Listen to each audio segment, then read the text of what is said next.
So can you see over there? You want to move over to this side? I've got my own little... What about you? You can't see. Okay. But anyway, just to let everybody know that this is a translation of the Venerable Nyanatiloka's The Word of the Buddha. It's a compilation of sutras. It's built around the framework of the Four Noble Truths and the Eightfold Path. And doing this was because the translation, which was over 100 years ago, is well past its use-by date. And so because of that, it was nice to be able to do a new translation. And also the way that we do the translation, if you haven't heard this before, is to make sure that you don't translate word for word. Because word for word translations are just to make very silly translations, such as it was raining heavily, and you say it rained cats and dogs, and if you translate that into a foreign language, they think it's really weird in Australia that cats and dogs come falling from the sky. And so that's what we call an idiom. And even Pali has idioms in which that there's words which are said, ways which words are used. And so I take my cue, my advice from Professor A.K. Warder, who would state, and I thought it was a very good insight, that we never translate words, we translate sentences, phrases, which are the units of ideas. So we never think word, we think sentences, and indeed the words are defined, the meaning is defined by the context. So that gives much more clarity and also, what people say, punch to these translations. And some of these translations are, again, past their use-by date, even by themselves, such as things like right further down, you would see the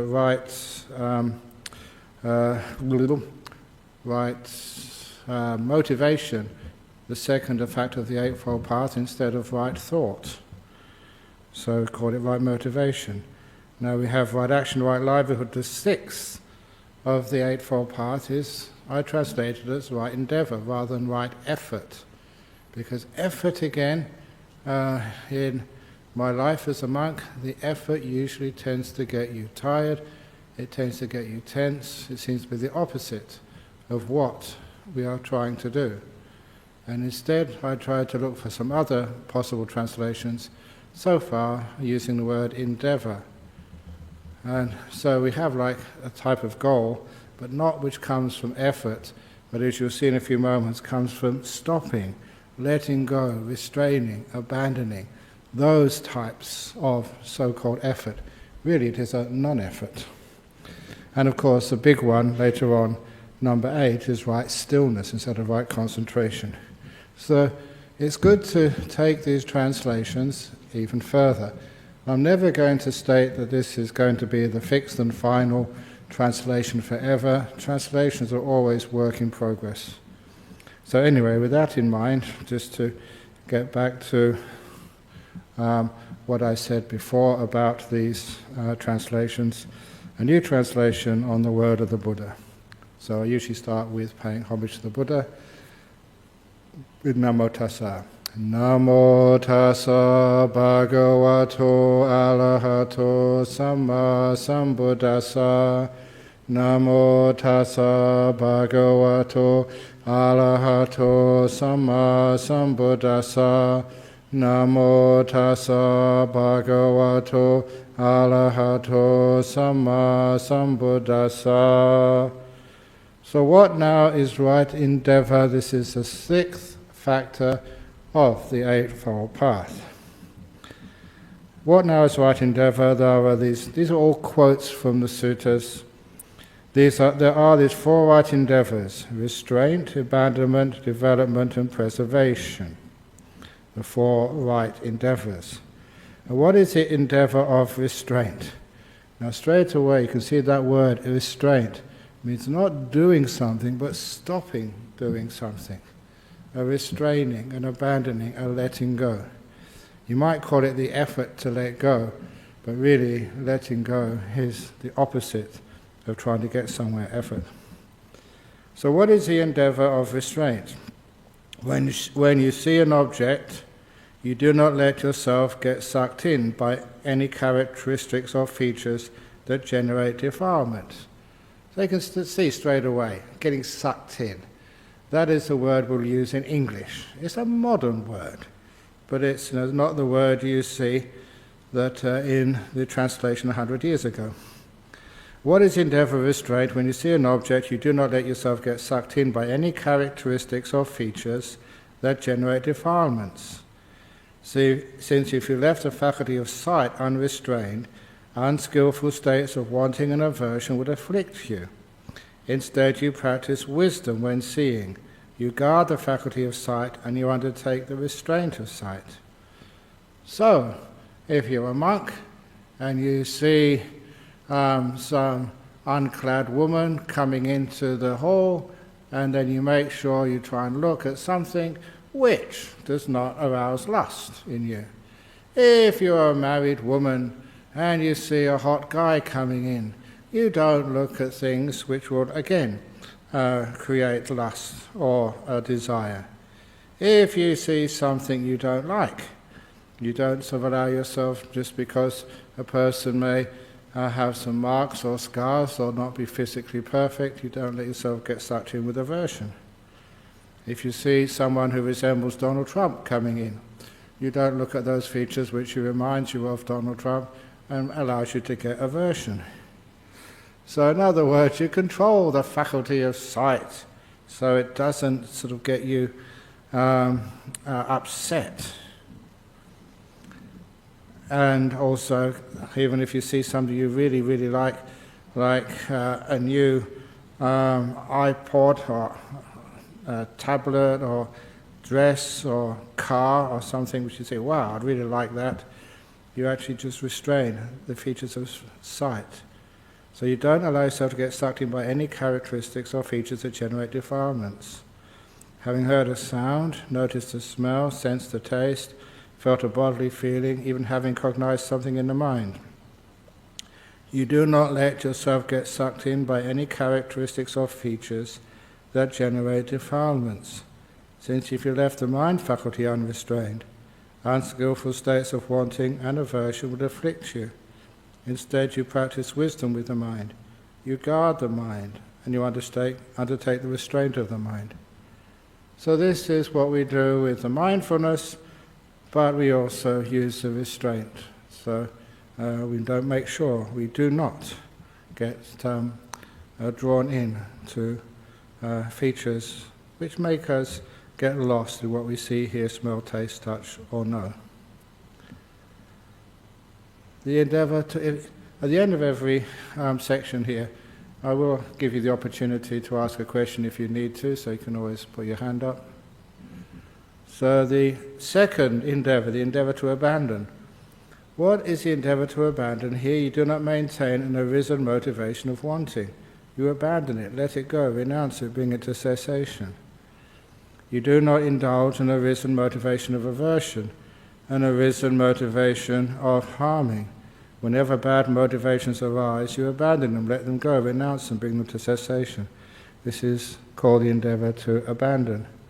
So restrain, you don't allow sort of states of mind which will cause you grief, struggle, unpleasantness, affliction. So you make sure they don't come in the first place, and if they have come in, you find ways to abandon those unpleasant states. And the most common and commonly known method of abandoning is this Vitakka Santana Sutta, the Majjhima 20. When you are mindful of some object, and there is in you afflicting unwholesome motivations connect with desire, aversion, delusion, then, first way, substitution. You should give attention to some other object that generates wholesome mind states. Thus, unwholesome states are abandoned and subside, With their disappearance, your mind becomes internally steady, settled, unified, and still. So if you're really upset about something, a good way of substitution is the old simile of the two bad bricks in the wall. If you just watch the two bad bricks in the wall, then that gives you feelings of aversion, wanting to destroy, wanting to start all over again, feelings of not being competent or whatever. So instead of just looking at the two bad bricks, you look at just the 988 good bricks, which means that your mind does become internally steady, settled, unified, and still. Or another object which you may go and look at, I'm just relating this to some of the stories which you've heard on Friday nights, is to go into the forest and look at crooked trees. And look at crooked trees and they become beautiful. So by changing the object from, say, your husband, your wife, or your scores in the exam, or other things which are happening in your life, and you think, well, life is terrible, you change to some other object, usually in nature, and you think this is the nature of the world, and in fact you don't have to be perfect. So by giving attention to some other object that generates wholesome mind states, the unwholesome states become abandoned and subside, and you become internally steady, settled, unified, and still. Or you should examine the danger in those unwholesome motives. So you may sort of think you want something, or you're trying to get rid of something, but what does that do to your mind? That is an example of Ajahn Chah's. It's not the sound disturb you, it's you who disturb the sound, because if you have what you think is a not loud sound, and you start to worry about who did that, why did they do that, it may just be that somebody slammed the door, and the danger in that and thinking about those unwholesome states is long after the sound from the slamming door has subsided, you are still thinking about it. So the danger is that sound stops pretty quickly, but the echo in your head goes on forever and ever. So that's the danger in those unwholesome motives. You can't sort of go back in time and sort of stop that banging door, but what you can see is the thinking about it, dwelling upon it, is very, very dangerous. It takes you away from happiness. You should try to ignore those unwholesome motives and do not give attention to them. And that is, we will find a simile which I've developed of if there is, say, a sound, or there is sort of, when you're meditating, you want to think of, you haven't had dinner tonight yet, and somebody's going to take you out to your favourite restaurant tonight, and you start thinking about the dinner.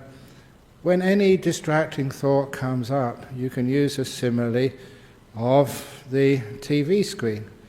I travel a lot in aircraft, and when you look at the safety demonstration which comes in front of the screen, there's something I noticed a long time ago. It doesn't matter how big or small that screen is, after a little while, your mind actually fits into the screen. You may be looking at that in that big piece of canvas there, and your mind just fits right into the canvas, so much so you can't see what's above, below, left or right of it until I point that out. When I look at the same teachings on the screen of this little tablet, again my mind fits into it, and I can now see the bell to my right, see the clock to my left, but after a while you go right into it and you can't see the edges. Now, understanding that what is in the center of your field of attention remains, what's in the edges eventually falls away, just like zooming in on Google Earth. It's the same with by putting attention, ignore the unwholesome motives, do not give attention to them, do not put them in the center of your screen of attention. So put something more wholesome in the center, like you're watching your breath, and somebody makes a noise, or there's a sound of the siren, or somebody revving up a motorbike. For goodness sake, don't put that in the center. In other words, take the attention, the primary attention, away from that disturbing, distracting sound or thought, and put the center on, the main object. So that's called like ignoring it, not giving it attention, not giving it primacy in the mind. It literally is background noise, but you don't pay attention to it. And after a small while, the background noise fades away. Or you should give attention to studying the causes of those motives. Why do you want something? Why have you got ill will? Why is that happening? And there's one reason which I've noticed, that people are afraid of stillness and peace. I've seen that years and years and years ago. Whenever we would go to a very quiet place, just like Bodhinyana Monastery, and some visitors, as soon as they would go there, it was so quiet, they would raise their voices. They would shout louder than was necessary. And I couldn't figure that out psychologically until I realized that the silence threatened them. And they had to raise their voices to destroy something they weren't familiar with. The peace and the quiet of an Australian forest. So, what are the causes? When you are in meditation and the thoughts disappear, why is it that thoughts come up again? I always considered that thoughts just came into my mind from nowhere, and they were stray thoughts, until when my meditation got much stronger, my mindfulness more sharp, I realized, no. I went out to look for those thoughts, something to disturb myself. And of course that was the same as when you're at home, you've got nothing to do, so you flick through the TV channels. You flick through the TV channels, you don't really want to watch something, you just want to distract yourself, because today's people do not know how to deal with resting, silence, doing nothing. Or you look in the refrigerator, you've had enough to eat, you want to get yourself something to eat. And the refrigerator, things are falling out of the refrigerator, but there's nothing to eat in the refrigerator. It's just distraction, wanting something to do, because doing nothing challenges us. Literally, it challenges our very idea of who we are. So it's studying the causes of those things. And of course the last thing is the causes of some of these unwholesome thoughts, anything to do, because again, that we are uncomfortable with silence. It's mostly fear. And it's exactly the same fear. The best example which you can relate to, sort of, is a prisoner who's been in jail for many, many years. And now he's or she's been released from jail. And they're very, very uncomfortable in freedom. They've got used to being enclosed, being told what to do, being imprisoned. And the idea of being free is a challenge to them. So many of the causes of unskillful acts and thoughts and the motives behind them often comes from the fear. So look at what the fear is. Find the causes for these things. And then the unwholesome things, the irritating things can disappear. And the last is, the very last resort is you should, for example, if you get so fed up with Ajahn Brahm's jokes, you think, I'm going to get a chainsaw and cut off his head. If it's a very, very bad thought, a very bad motive, the last resort, clench your teeth with your tongue pressed against the roof of your mouth and beat down, constrain, and crush such afflicting, unwholesome motives. So use a little bit of force, but only if it's going to be the last resort. And anyway, with the disappearance of these unwholesome motives of greed, hatred or delusion, wanting, aversion, delusion, then your mind becomes internally steady, settled, unified and still. So this is how one can overcome unwholesome things. This is restraint, first of all, and then abandoning, the second one. Yes? It's just right next to you, John. Ajahn, you said that we invite the thoughts in, but I don't think that's always the case. Sometimes thoughts come that we really wouldn't like them to be there. Ah, is that the case? That's what I always thought. But why would they come in? You know, where you live, do people just come into your house? They've got to open the door for them, first of all. It's a weird thing, but it is the case that these thoughts only come in when you're a little bit bored, not content, and they come in and basically, before you even see it, you go out there to grab a thought. Otherwise, just why is it that we go off into future plans which we know will never happen? Or what you're going to do when you win the lottery, how you're going to spend it. It's not going to happen. But why do we actually do stuff like that? Or thinking in a past which we can never ever change, fantasizing, dreaming. Why do we do such things? You know that sometimes we look for good thoughts first of all, but when we've gone through our inventory of good thoughts, then any thought will do, anything to distract us. It's a weird thing, but people like being distracted. Why? Because it's a discomfort, a fear of being still. And where that comes from, the underlying reason is because it challenges our very existence. We define ourselves by not who we are, but what we do. I'm a monk, I'm a meditator, I'm a doctor, I'm whatever else, I'm retired. It's what you do, your acts define you. And if you did absolutely nothing, your very sense of being would actually start to vanish away. To be, even as you know as a doctor or as a medic, if somebody is lying on the floor and you need to find out if they're alive or dead, you see if they do anything. If their heart is doing anything, you shout at them, see if there's any response. Shine a light in their eyes, see if that does anything. If they don't do anything, then we assume they're not there, they're dead, they're gone. So this is just an example of the very essential connection between doing something and existing. You look at a stone outside, or you look at a log, you might kick it. If it bites back, you know it wasn't a log, it was a snake. But if it just sits there, does nothing, if it does nothing, it doesn't exist, the sense of a being. So when you do nothing, when you're getting still, sometimes the mind is not happy with that. Old habits, you have to do something.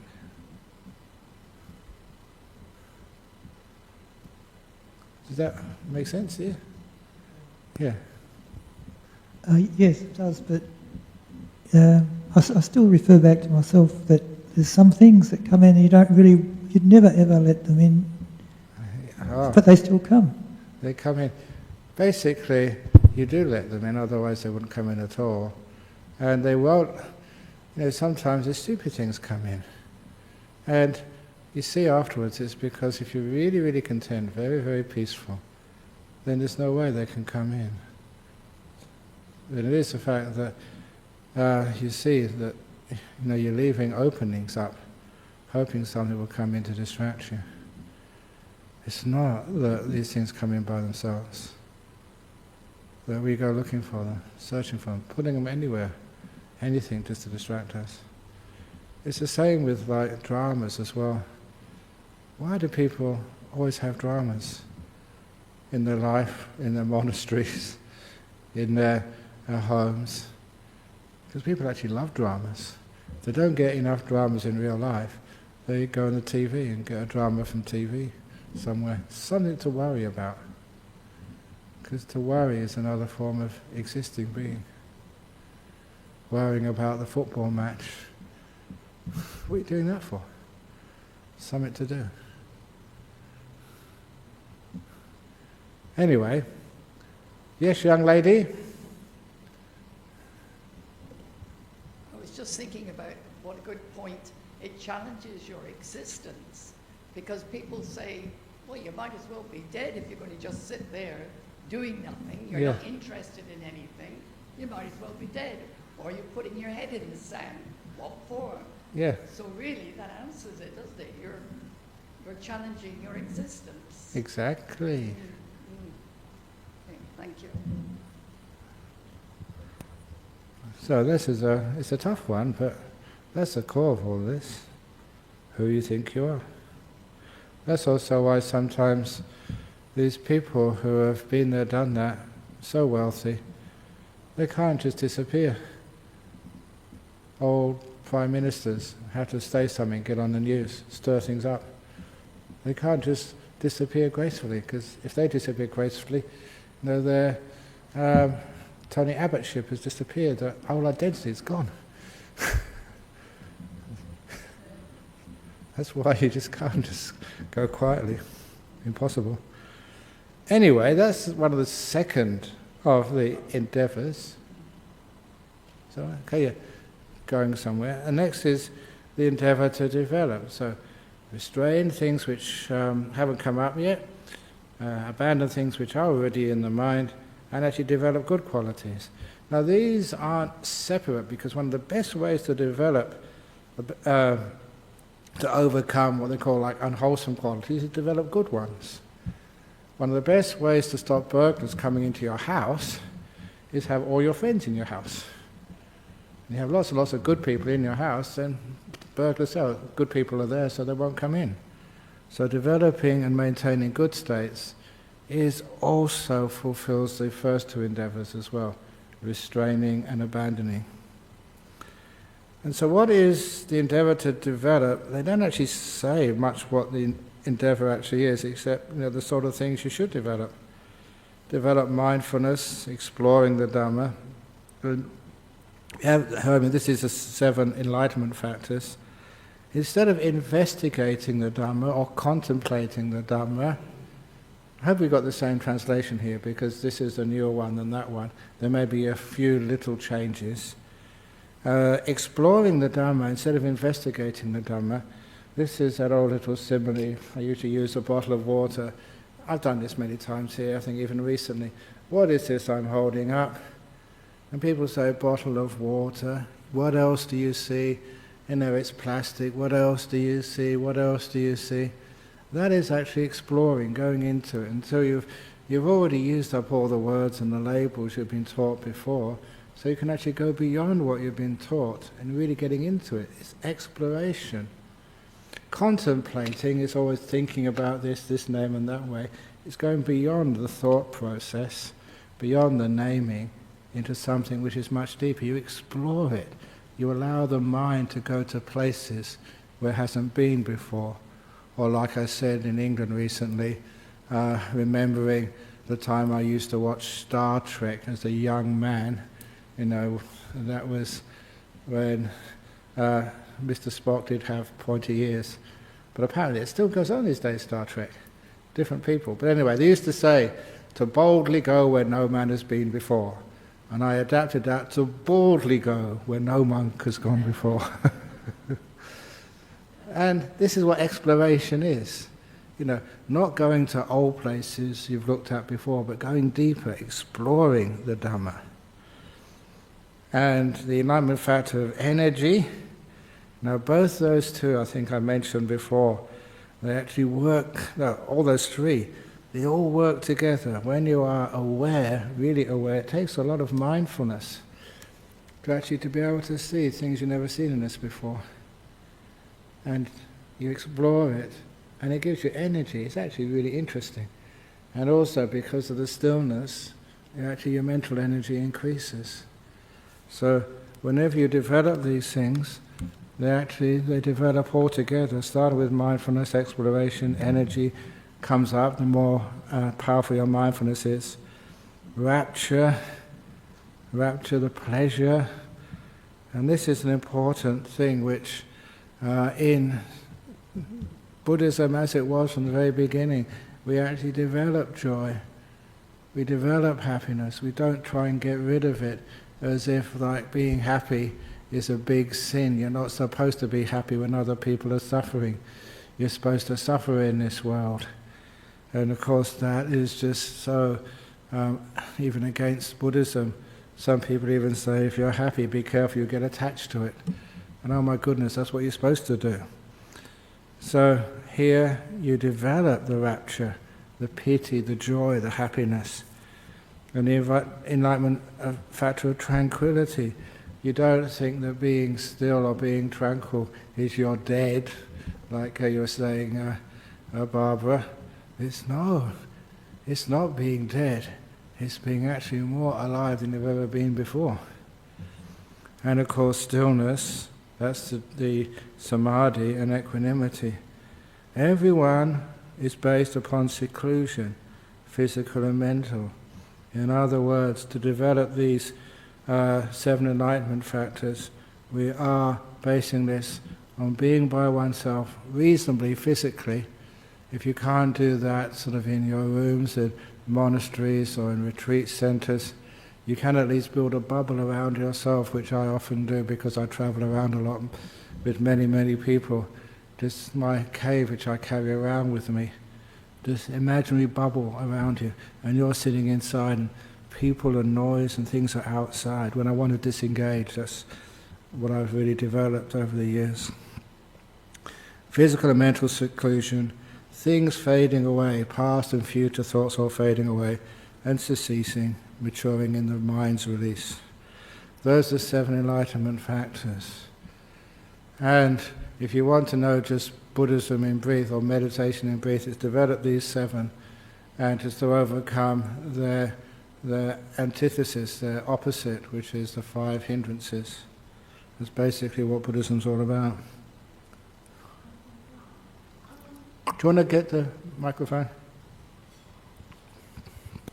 Could you please define the factor of energy a little bit more? Energy, oh yeah.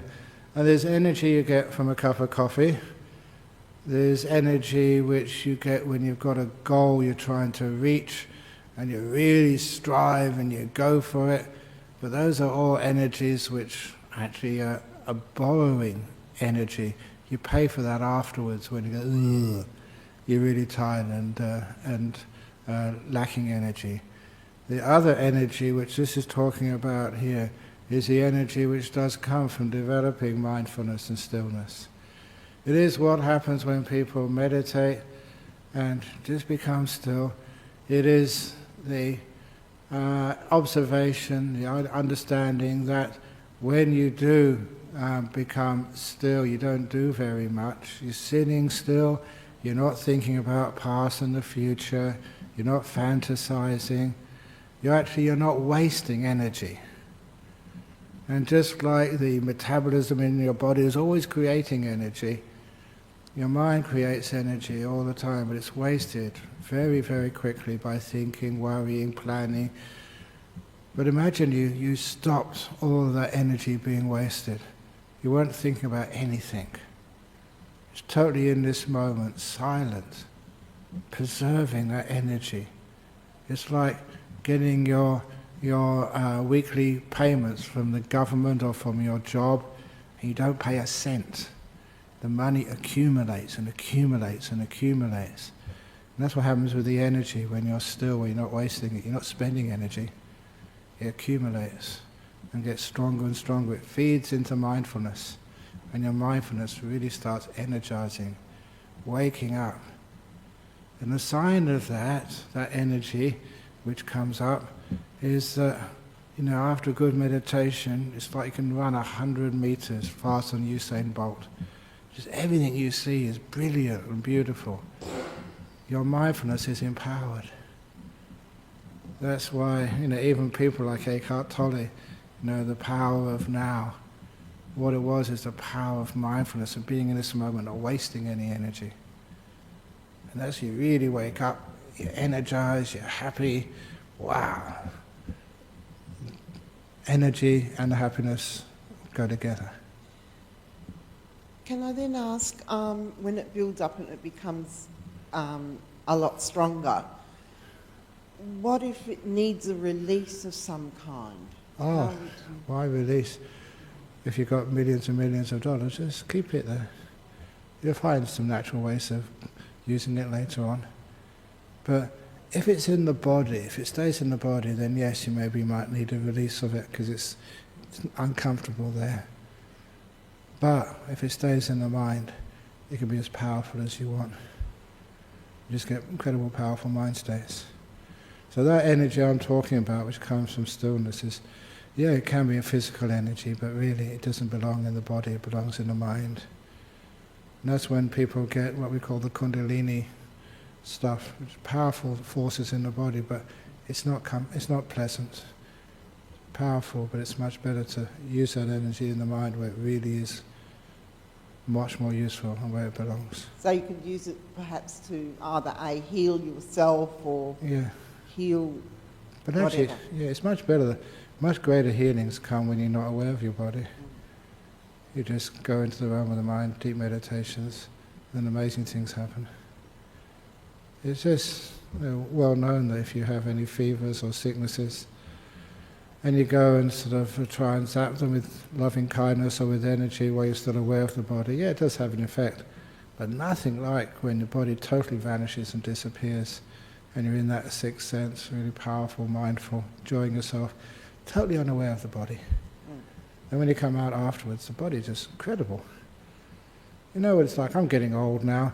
Sometimes if I meditate for an hour or two, just the knees ache, the back aches, something doesn't feel good. I'm getting old. But, actually not getting old, I am old. But, if you get into deep meditation, you can sit there for hours. You come out afterwards, nothing's wrong. You really feel like, you just had a massage or a bath or something. You feel no aches or pains anywhere. Which at first didn't make sense to me. Why is it you sit for 3 or 4 hours, this is going to hurt when I come out. But then, nothing hurts at all. You feel just so relaxed. So that's one of the things with the stillness and with the body and the mind.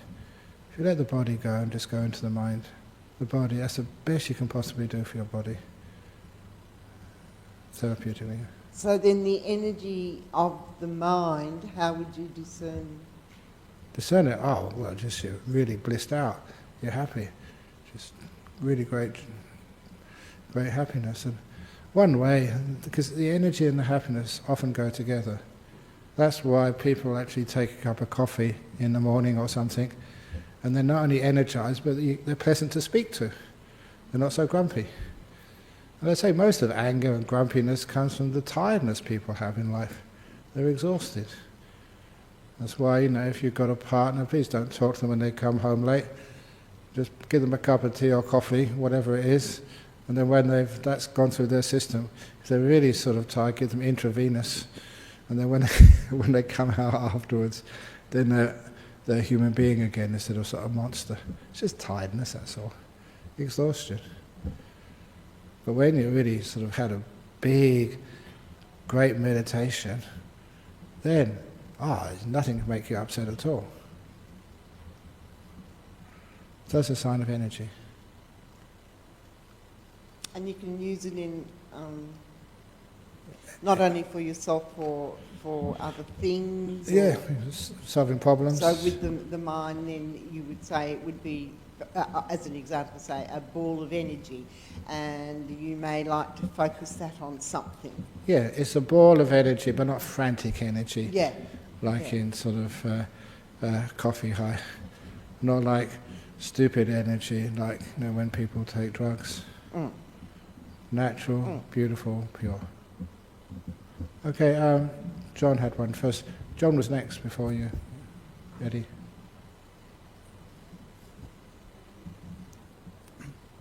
The enlightenment factors, do they get developed after someone has developed jhanas, or do they start before?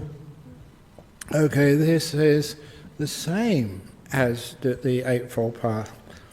The 7 enlightenment factors is what you actually develop with the Eightfold Path. It's just like a parallel way of describing its development. So, even for right view, you've got to know what is right view. You develop some mindfulness, explore the Dhamma. Exploring the Dhamma, you get a huge amount of right view there. And the other factors of the Eightfold Path, to be actually mindful. The 7th factor, mindfulness is not just something which I'm going to be mindful now. You develop it and you find its causes and how it gets stronger and stronger and stronger. One of the problems with the mindfulness movement, their definition is not sort of according to Buddhism, because they don't even take any account of just the powerful mindfulness which you get after some deep meditation, which is really cool.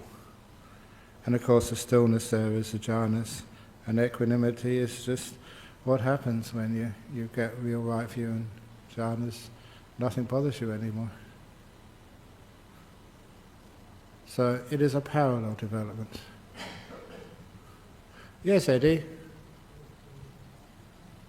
Ajahn Brahm, the way I interpret, these 7 factors of enlightenment, Yeah. it's the, like, say, for me, okay, yeah, like you have the Dharma, you come in contact with, you're reading a book, okay, you feel like a Dharma book, you feel happy, It's just like when you meet your partner, there's that energy comes in, good energy, become mindful, and all these rapture, tranquility, stillness, equanimity, these are all peaceful, happy states that arise. Yeah, but That's why I interpret this as, yeah. and because the Buddha breaks down into this thing, it happens all in us, that's all this covers, the 3rd to the 7th one. It's the happiness and peace. When you're reading a book, you come in contact with the Dharma. You see what I mean? I see, but Yeah. it doesn't take account of that every one of these is based upon seclusion, physical and mental. Oh, yeah, quite definitely. Yes, but it's even your eyes shut, you're not reading a book or anything. And things fading away, cessation, maturing and release. So the full meaning of that is when you are meditating. Nothing in front of you. That's where you get the really full sort of 7 factors of enlightenment. So anyway, Oh, sorry. yeah, so because that's why you put these ones, if you actually have it in the suttas, as is usually translated, they have this last phrase, every one of which is based upon seclusion, physical and mental, fading away, cessation, maturing and release. They have that after every one, just to make the point that even if it's exploring the Dhamma, it's exploring the Dhamma based on seclusion, fading away and cessation, maturing and release. So it is actually reading, if you like, the book of the heart, rather than books written by monks like Ajahn Brahm. I was always warned of that, writing a book. This was one thing in which I heard from a Zen monk when I was a lay Buddhist. Never write a book, because anyone who writes a book has to get the next 7 lifetimes as a donkey. And I've written so many books now, I think I've about, how many books now, 6 or 7? I've got about 50 lifetimes as a donkey to get through.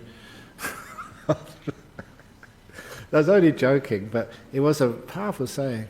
The books are there to show a direction. Anyway, let's go on to the next endeavour. This is to develop something. Once you've developed it, to maintain it. And what is the effort to maintain? Here you keep in mind there is a meditation object that generates stillness, such as recollecting the Buddha, the Dhamma, the Sangha, or a skeleton, or loving kindness, or the breath, or a nimitta. This is called the endeavour to maintain. So this is where you have something good. And of course, not everybody, the Buddha, the Dhamma, or the Sangha, you choose which ones really mean something for you. Because it's not just the Buddha statue, it's just what it signifies for you. The Dhamma, what you understand as a Dhamma, whatever creates stillness. The Sangha, or even like a skeleton, which is quite weird. Why is a skeleton developing stillness? But there's many monks, and not just monks, other people do this as well, which is really quite strange. There must have been monks in the previous life, or nuns in the previous life. But sometimes when they're meditating, they can visualize a skeleton, or most usually a skull. And people think, that's really weird, you Buddhists, what are you visualizing a skull for? But what actually happens, and it happens with so many people, that the skull comes up in the meditation, it's just so easy to focus on. And it becomes just, real skulls are not pure white, they're just a bit off colour. But they become really beautiful white, whiter than white, and it becomes like a nimitta. It's something which they must have been developing in previous times, and it's just a natural remembrance for them, and the skull becomes into a nimitta, and it becomes a beautiful thing to do. The breath, or loving kindness, or the breath is the most common of the meditation objects, and often said because it is something which you knew from the time you were in your mother's womb, or when you were on her chest, breastfeeding, It's a rhythm which you can remember as calming, secure, safe from the various earliest times.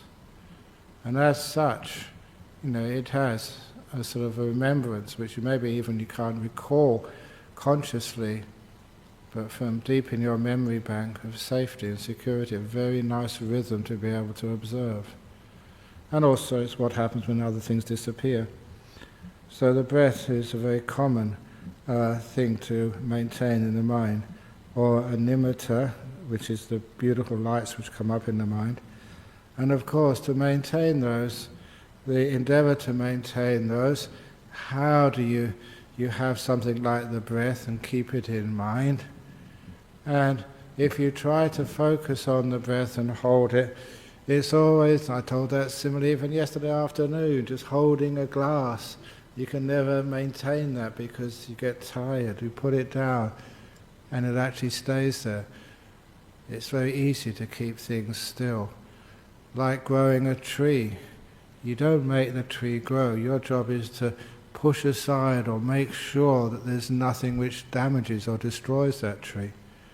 So really what we're doing here, the endeavor to maintain, is letting go of all the obstacles, dangers, and stuff which will destroy the natural growth of your meditation object.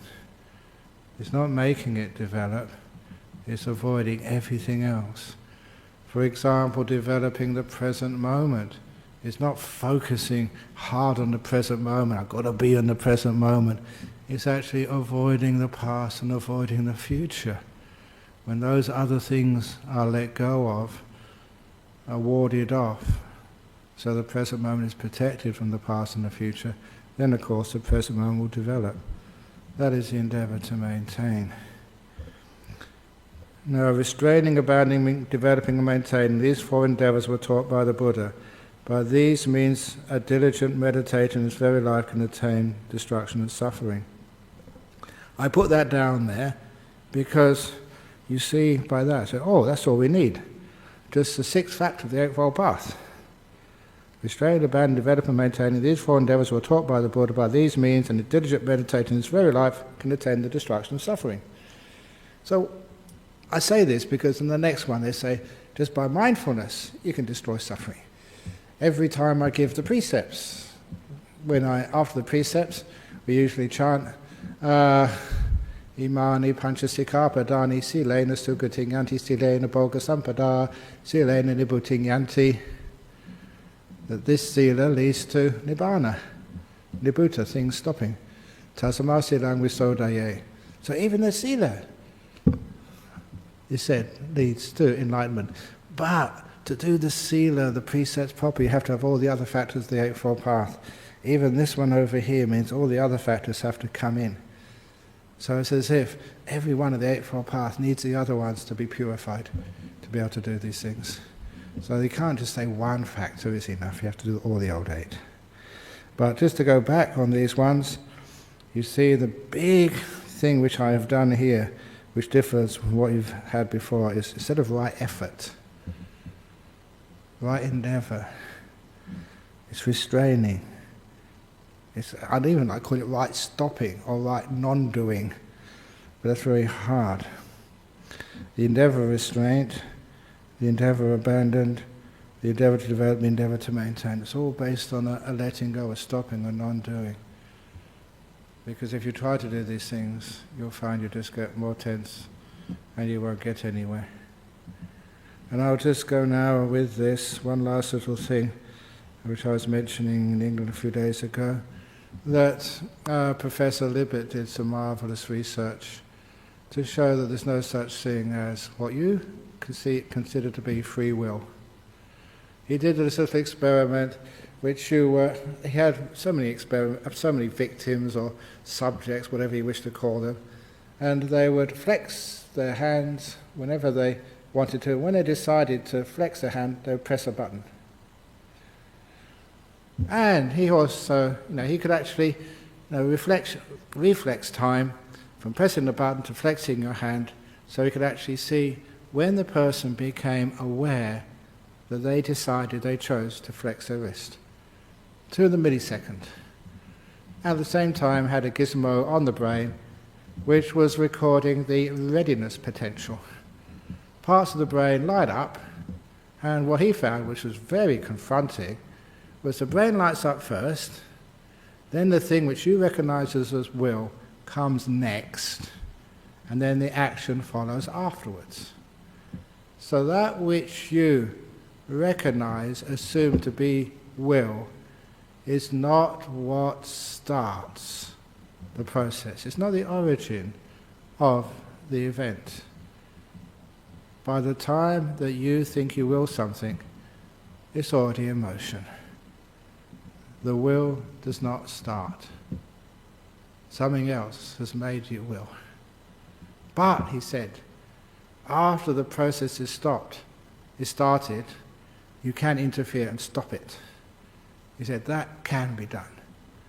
So in a very wonderful use of the English language, he wrote, with good proof, there's no such thing as free will, but there is free won't. Restraining, stopping. No, I'm not going to do that. No, I'm not going to say that. No, I'm not going to act in that way.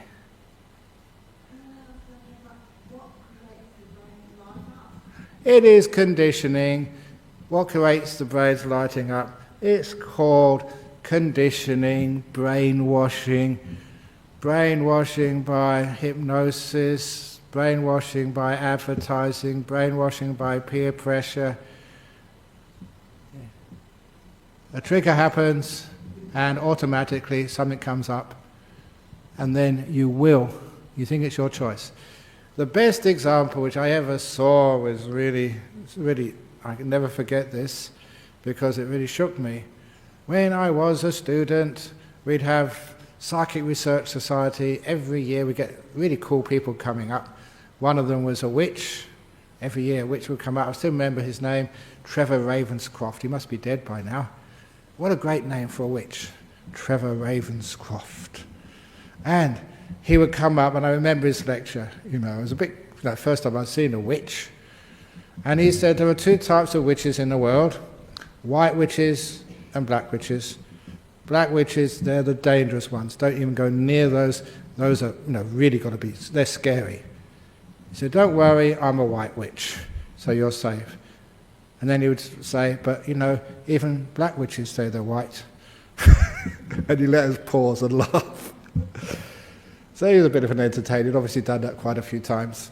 But then he hypnotized, another one was a hypnotist.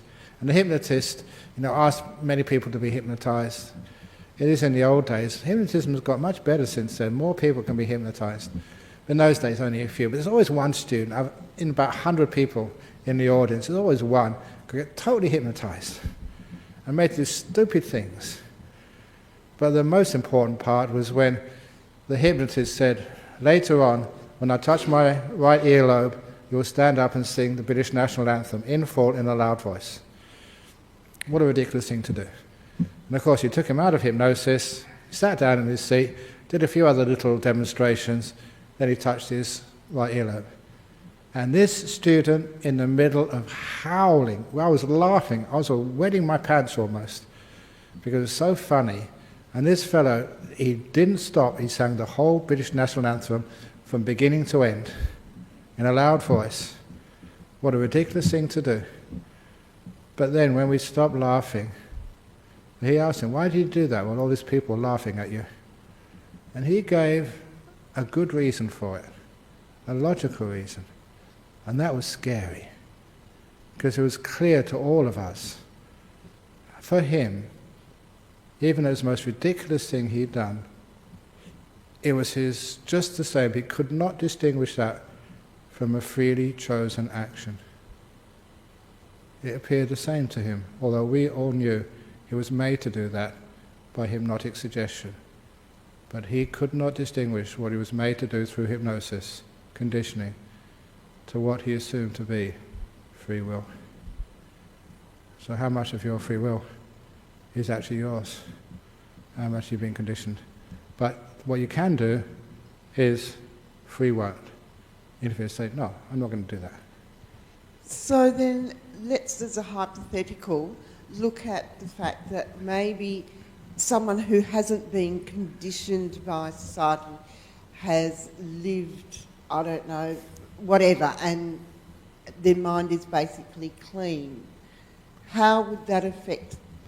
Well, actually, that thing cannot exist because we're all conditioned by our different societies. But what it does show you, when you're in a totally different society, indigenous societies, without TV, without the sort of, you're conditioned by your own peer pressure there. Different conditioning, but literally different ways of looking at the world. So that's interesting. But I better move on now because that's the right endeavour. So it's all about stopping, the free won't, the no, the stop, restraint, letting go. So that's why I call it endeavour. Effort is doing. This one of the Eightfold Paths is a not doing, a stopping, restraint, saying no to stuff. And anyway, we get on to the first part of right mindfulness, which is a big one. Obviously, there's no way we can finish it today, but we'll just get the introduction to it. What now is right mindfulness? First of all, that translation is absolutely brilliant. It was Professor Rice Davids did this over 100 years ago. He did also concentration for the eighth factor, which was a big mistake, but this one was absolutely brilliant. This is where mindfulness came from. He coined the word. The four focuses of mindfulness lead in one direction only, to the purification of beings, to going beyond sadness and crime, to the disappearance of physical and mental suffering, for the attainment of the true way, for the realization of Nibbana. What for? Now there are, and I don't mind saying this, mischievous monks who say the four focuses of mindfulness are the only path to the purification of beings. There's no way for anyone who knows Pali, anyone who's read the sutras, even the commentaries, it never means that way. That is a really mischievous interpretation. It's not just mindfulness, you need all the other factors of the Eightfold Path as well. And lead in one direction only, that was Bhikkhu Bodhi's translation, which is, you can't really get better than that, I think, in this context. Lead in one direction only to enlightenment. So what are these four focuses of mindfulness? Having restrained the five hindrances, now you can see how this is following on from what went before. The right endeavour is restraining these things. Restrain them first of all, and then we can actually practice the next factor, the mindfulness. Having restrained the five hindrances, you abide aware of the body, energized, knowing the purpose of what you're doing, and mindful. Having restrained the five hindrances, you abide aware of experience. This is what I call a Vedana. There's a few little translations, new ones, which I'll explain afterwards. Energized, knowing the purpose of what you're doing, and mindful. Having restrained the five hindrances, you're aware of the mind, the citta. Energized, knowing the purpose of what you're doing, and mindful. Having restrained the five hindrances, you abide aware of mind objects. Energized, knowing the purpose of what you're doing, and mindful. First of all, having restrained the five hindrances, in the Pali it's Lokaya Bija, Vinaya Lokaya Bija Domanasang. The usual translation is having abandoned grief and covetousness for the world, which even when I was a lay Buddhist, what the heck does that mean, grief and covetousness for the world? And if you actually look in the Pali, it's the synonyms for the first two of the five hindrances. Lokaya Bija is used as an alternative for Kamachanda, the first of the five hindrances. And Domanassa is used in two sutras as an alternative for the second hindrance. And if you look for the commentaries to both Satipatthana sutras, the Mahasatipatthana Sutta in the Digha Nikaya and the Satipatthana Sutta in the Majjhima Nikaya, both of those, the commentaries say, these words mean having abandoned, Lokaya Bija Domanasang, Vinaya, so that means having abandoned the first two hindrances. The commentators are consistent, and there is ground for that interpretation, very solid, convincing ground from the sutras. So that's what we have to do, restraining the five hindrances. And they also say, this is the idioms of Pali, if you have the first two of a group, all the others in the group are assumed to be present as well. It's just, when you say, we might say the BSW way and its monasteries, or that's not very good. You have like I don't know even who is in the Australian cricket team anymore, but you have the captain, the vice captain, etc. The etc. is always included as the other people who play on the cricket team. So here, when you have 5 things and the first 2 are mentioned, the commentaries always say the other things are also included. So this is an accurate description, restraining the 5 hindrances. I haven't abandoned the 5 hindrances yet. You've restrained them, lessened them, especially by what you've done so far. The previous factor, the right effort. Previous to that was, not right effort, sorry, right endeavour. Previous to that was your precepts, which help also restrain the hindrances, just by right speech, right action, right livelihood. Before that, the right motivations, you heard me say this before, make peace, be kind, be gentle. That actually restrains hindrances, and obviously coming from right view. So these all link together here. Restrain the 5 hindrances first, otherwise you're not mindful.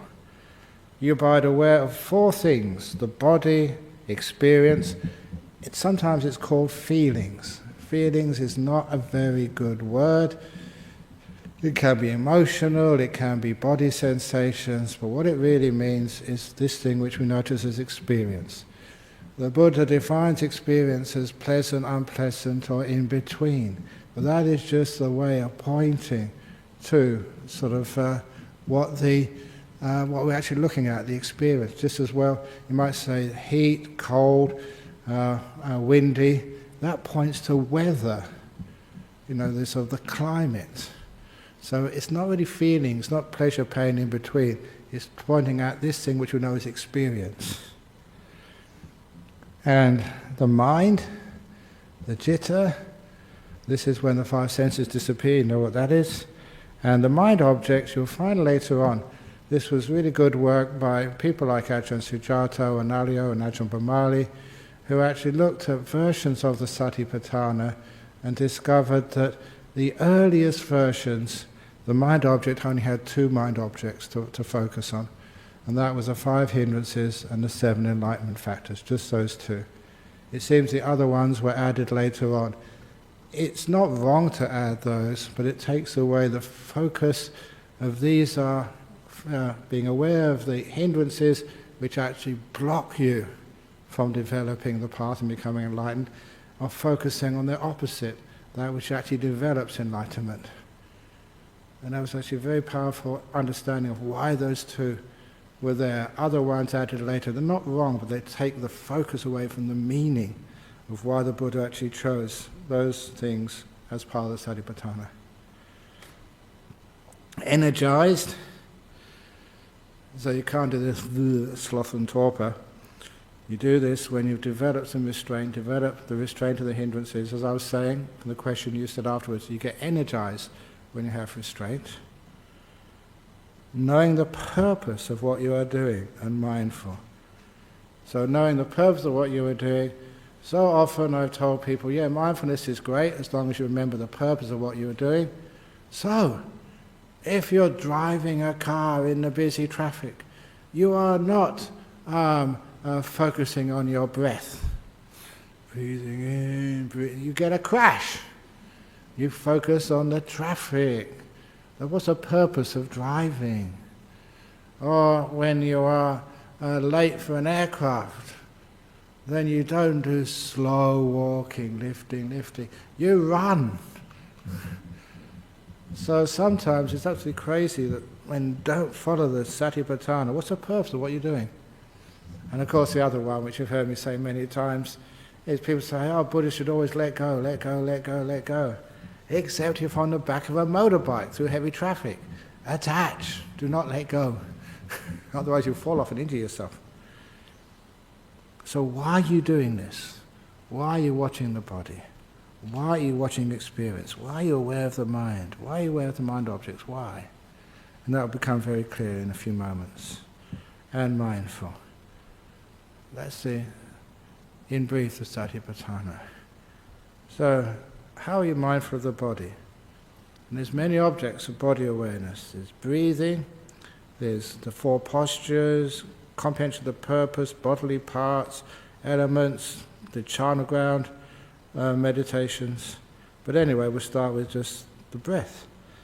You go to a quiet, secluded place, sit down comfortably and give priority to establishing mindfulness. That's this standard anapanasati. Quiet, secluded place, if you can.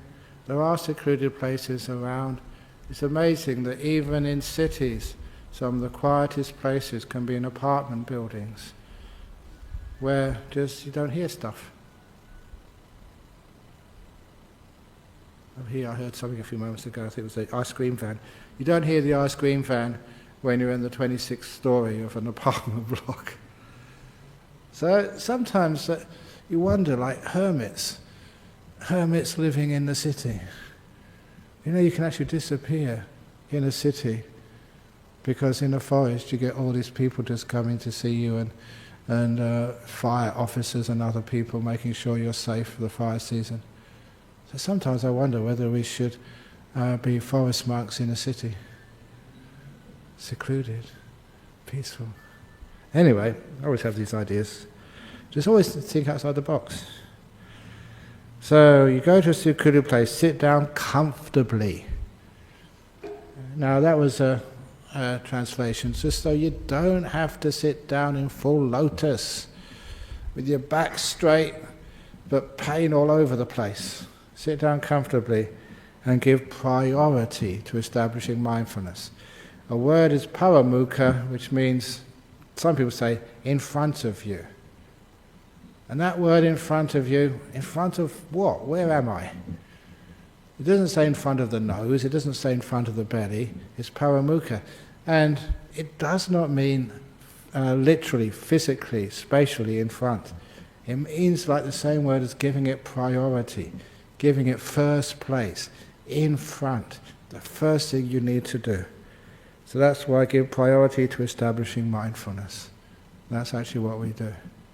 So before you even watch the breath, you establish mindfulness first of all. It's from that where you get me, monks like me, teaching, sit down and just relax the body, be mindful of the body, before the body's nice and comfortable, and then present moment awareness, just subdue your thinking, just so that you can be in this moment.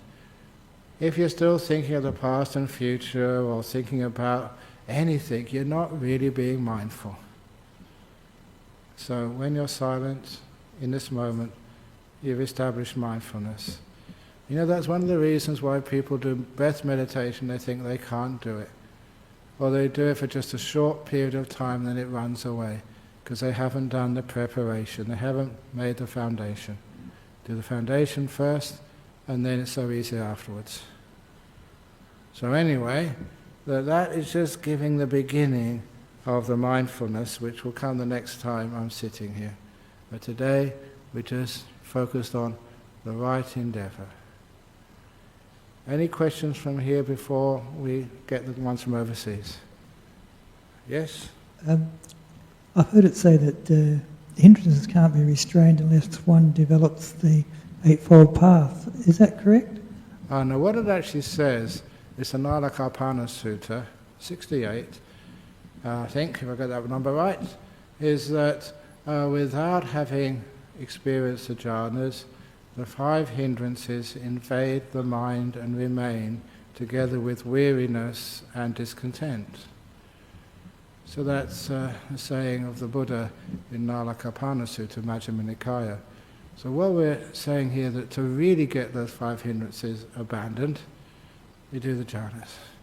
And then they're gone for hours or even days sometimes. And no discontent, just happy no matter what happens, and no weariness, you're full of energy. So often you can't sleep at night, which is fine, you don't need to.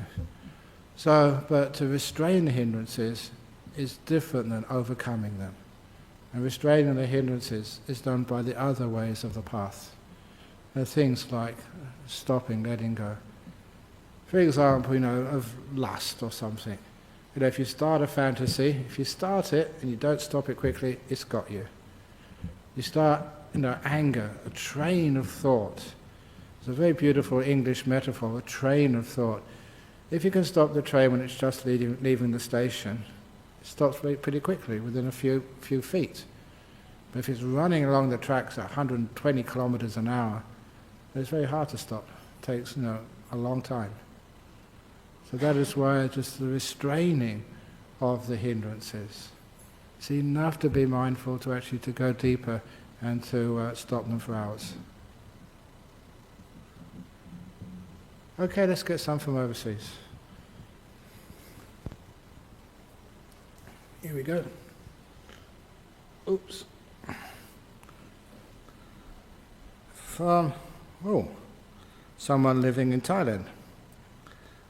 Part 1. Dear Ajahn Brahm, right now I'm confused with terminology, especially as some come from other schools too. These might cover each other completely or partially. My question at the moment is, would you please clarify the difference of similarity between mindfulness, consciousness, awakening, and awareness? Okay, the mindfulness and awareness are pretty much identical. So to be aware is like being mindful. But also that sometimes the mindfulness means something a little bit more than being aware. It's always usually accompanied by knowing what you should be doing with this. It's mindfulness and wisdom, or sati sampajana, or sati panya. And the example of that is a story of, it's a story of a very wealthy woman, because you're staying from Thailand here, in Thailand, who goes to the temple one evening, and she tells the guard of her mansion, a little gatehouse in the front, please be mindful this evening, there's many burglars around, and many houses in the district have been robbed. And so the guard said, yes, madam, I will be mindful. And when she comes back from the temple, she finds that her mansion has been ransacked. The robbers have been in there and taken everything. So she's very upset at her gatekeeper, her guard, her security. I told you, security guards, to be mindful. But we were, madam. Well, how come we got robbed? Well, madam, I was very mindful, very aware.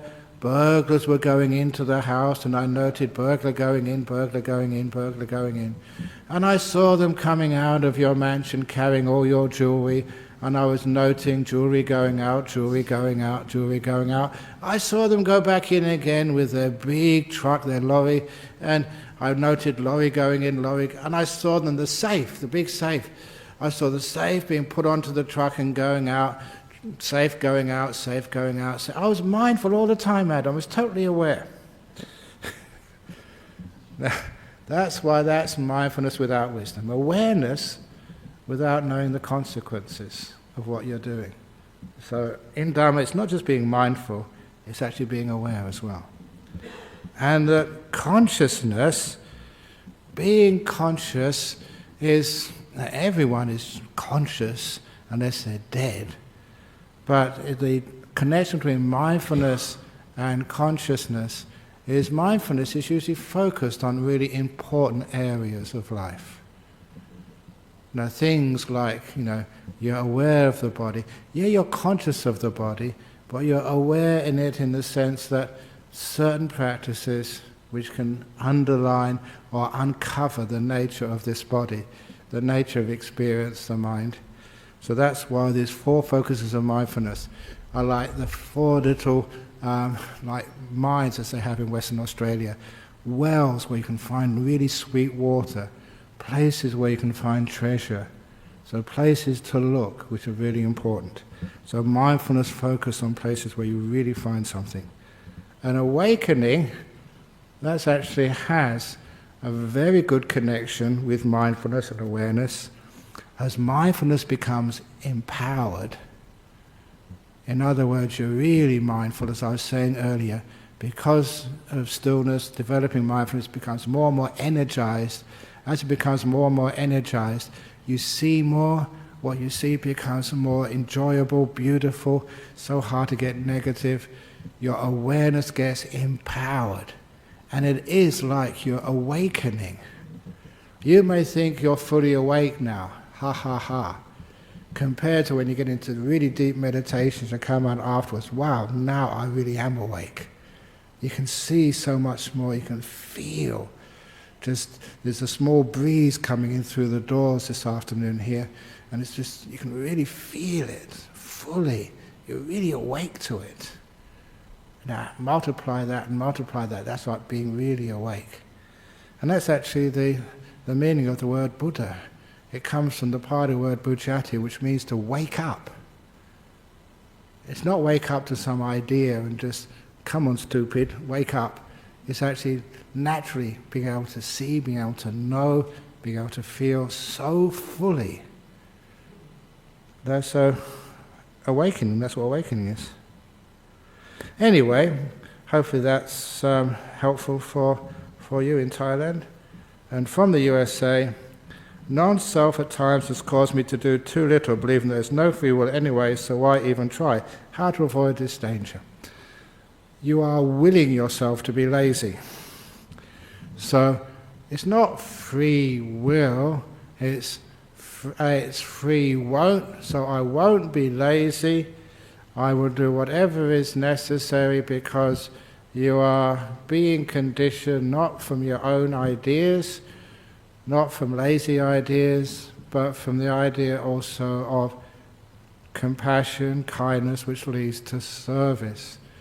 You can take the message from someone like a Buddha, someone who is so compassionate, just work your butt off for other people. This is when I've ever gone to see Ajahn Ganha, which many of you know him, great monk, that he was a monk. I don't know the last time I told you this story, here we go.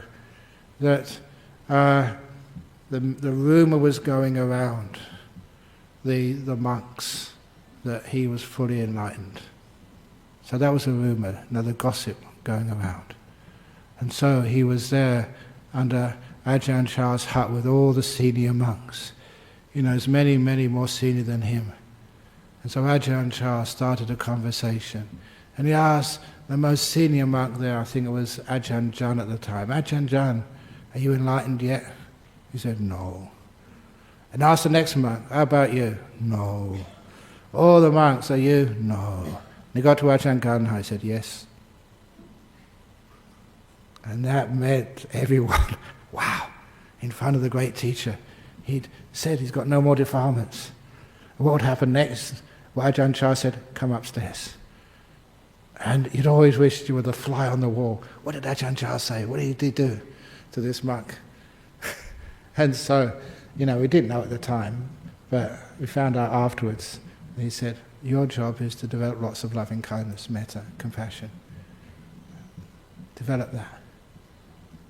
So that's why he became, many of you go to see him, became just a compassionate, kind monk. That drives you. So, believing there is no free will, you not believe it, it's nothing about belief, it's realization, knowing it. And if it really is, sort of letting go of the sense of self, then it's the sense of others. Me, them, all the same, connection between the two of us. And then what replaces desire and craving is kindness and service. So the sign that you've understood non-self is not you become lazy, but you work even harder than before. Compassion drives you. Not what I want, but what is needed for service. So hopefully that makes sense. Anyway, any comments or questions about that? Going. Go on. Okay, very good. So we usually now pay respect to the Buddha, Dhamma and Sangha, and thank you again for those questions from overseas and the questions here. Okay, you can do the sadhus. Sadhu, sadhu, sadhu.